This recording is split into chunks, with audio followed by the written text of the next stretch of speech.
بسم اللہ الرحمن الرحیم۔ پنڈی بار کے غیور وکلاء کو میرا سلام۔ Executive body district bar association, high court body اور ممبران پنجاب بار کونسل جو راول پنڈی سے، ہم سب لوگ 3 دن تک لاہور میں رہے اور اس دوران ہماری چیف جسٹس پنجاب اور جسٹس مظاہر نقوی صاحب سے ملاقات ہوئی۔ وہاں پہ ہمارا صرف 1 پوائنٹ ایجنڈا تھا اور وہ ایجنڈا یہ تھا کہ 324/780 کی FIR فوری طور پہ لانچ کی جائے شوکت حیات کے خلاف۔ وہاں سے واپس آنے کے بعد آج صبح یہ پتہ چلا کہ ایک FIR 324 کی لانچ کر دی گئی ہے، جس کی ڈائریز کے مطابق وہ FIR شوکت حیات کے خلاف 324 اور باقی بیریبل اوفینسز لگائے گئے ہیں ہمارے وکلاء صاحبان کے خلاف۔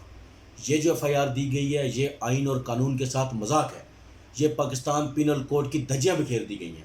ہماری آپ سے سیدھا 2 لفظوں میں بتا رہا ہوں کہ ارسلان قریشی نے جو درخواست دی تھی، جو اس کا میڈیکل ہوا تھا، اس کے اوپر FIR دو۔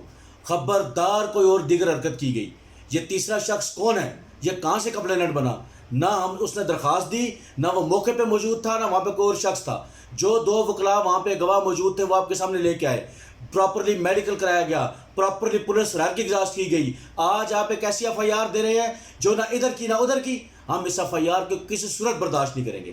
آج شام کو پنڈی بار کے اندر سینئر وکلاء، ممبران Punjab bar council, high court body اور ڈسٹرکٹ باڈی کے مشتمل ایک اجلاس منعقد کیا جا رہا ہے، جس میں آج کی اس ڈیولپمنٹ کے بعد ایک لائحہ عمل طے کیا جائے گا۔ کان کھول کے سارے اسٹیک ہولڈرز میری بات سن لیں کہ کسی صورت 324/780 ارسلان قریشی کی دی گئی درخواست سے کم پہ راضی نامہ نہیں ہوگا۔ نہ ہم کسی بات کو مانیں گے، نہ ہم کسی بات کو سنیں گے۔ اللہ میرا اور آپ سب کا حامی و ناصر ہو۔ پاکستان زندہ باد، پنڈی کچہری پائندہ باد۔